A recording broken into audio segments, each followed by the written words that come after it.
دیکھو جو چیز جس درجے کی نقصان دہ ہوتی ہے نا اس درجے کی حرام ہوتی ہے. تو قرآن نے کہا کہ اپنی جان کے ساتھ ظلم مت کرو اور اپنے آپ کو اپنی ہاتھوں سے ہلاکت میں مت ڈالو. تو ہلاکت کی ایک نوعیت تو یہ ہے کہ آپ سگریٹ وہ کسی بجلی کے کھمبے کو جا کے آپ نے پکڑا اور مر گیا, یا اوپر سے چھلانگ لگائی یا آگ میں چھلانگ لگائی, یہ یقینی اور فوری موت ہے. دوسرا یہ کہ آپ نے زہر پی لیا 1 گھنٹے میں آپ مر گئے, تو یہ تو یقینی چیز ہے. تو سگریٹ کا جو نقصان ہے اس درجے کا یقینی نہیں ہے اور اس درجے کا فوری نہیں ہے. اس سے مرتا ہے آدمی, لیکن ایسے نہیں کہ ایک کش لیا اور انتقال ہو گیا. مرتے مرتے بھی 30-40 سال لگ جاتے ہیں, تو جلدی نہیں مرتا, اور وہ بھی ہر ایک کو نہیں ہوتا, بہت سو کو ہوتا ہے, بہت سو کو نہیں بھی ہوتا. تو جو جس نوعیت کی نقصان دہ ہوگی نا اس کو اس نوعیت کا حرام کہا جائے گا. اب عام خودکشی کہ آپ اوپر سے چھلانگ لگا کے مر جاتے ہیں اس میں فوری موت ہوتی ہے, وہ بھی حرام اور سگریٹ بھی حرام. تو یہ اس کا مطلب آپ نے دونوں گناہ کو برابر کر دیا. اس لیے بری چیز تو ہے سگریٹ, لیکن اس کو کے لیے حرام کا لفظ استعمال نہیں ہوتا, مکروہ کا لفظ استعمال ہوتا ہے کہ مکروہ ہے, تنزیہی ہے, ناپسندیدہ ہے, قابل تعریف نہیں ہے. اور کوئی بیماری کی اس اسٹیج پہ پہنچ گیا کہ ڈاکٹر نے اگر اسے کہا کہ اب اگر تم نے سگریٹ نہ چھوڑی تو پھر تمہاری یقینی موت ہے, یقینی کینسر ہے, ایسی صورت میں اس شخص کے لیے بہرحال حرام ہو جائے گی. لیکن نارملی ہر آدمی کے لیے حرام کہنا یہ علماء کے لیے ممکن نہیں ہے. اس کی وجہ یہی ہے, حالانکہ علماء سگریٹ پیتے نہیں ہیں. لوگ کہتے ہیں یہ لوگ اپنے لیے حلال کرتے ہیں, دوسروں کے لیے حرام. میں نے تو نہیں دیکھا کوئی ایک آدھ کبھی سینکڑوں میں دیکھا ہو کوئی سگریٹ پیتے ہوئے, ورنہ علماء تو سگریٹ نہیں پیتے عام طور پہ.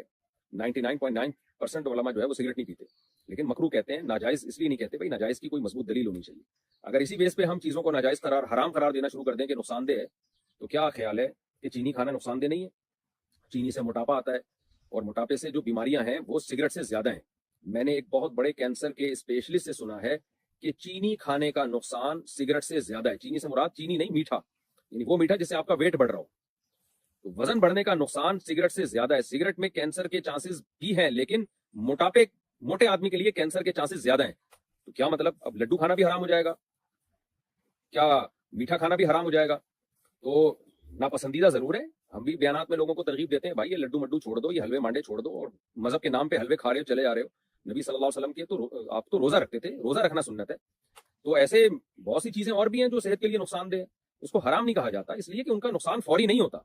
اب یہ نہیں ہوتا کہ کسی موٹے آدمی نے لڈو کھایا اور ایک دم مر گیا. لڈو کھاتے کھاتے پہلے وہ خود لڈو بنے گا. جب آپ لڈو کھانا شروع کرتے ہیں تو پہلے آپ کو فطرت ٹائم دیتی ہے لڈو بننے کا. آپ خود گول مٹول ہو جائیں گے لڈو کی طرح, اس کے بعد بھی پھوڑتے رہیں گے تو ایک دن دھماکے سے پڑ جائیں گے. تو اس لیے حرام اس کو نہیں کہا جائے گا لڈو کھانے کو, کہ فوری نقصان نہیں ہوتا, دیر سے نقصان ہوتا ہے, اور ہوتا بھی سلولی ہے. تو اس لیے اس کو اس درجے کا حرام نہیں کہا جائے گا کہ زہر پی لیا کسی نے. یوں کہا جائے گا مکروہ ہے, ناپسندیدہ ہے. جیسے سگریٹ پینا مکروہ ہے, زیادہ کھانا کھانا بھی مکروہ ہے, کیونکہ سگریٹ کے نقصان کم ہے, زیادہ کھانا کھانے کے نقصان سگریٹ سے زیادہ ہیں. یہ ریسرچ سے ثابت شدہ ایک حقیقت ہے. تو جو میں ڈاکٹر تو نہیں ہوں, ظاہر ہے ڈاکٹروں کی ریسرچ ہی آپ کے سامنے پیش کر سکتا ہوں. اس لیے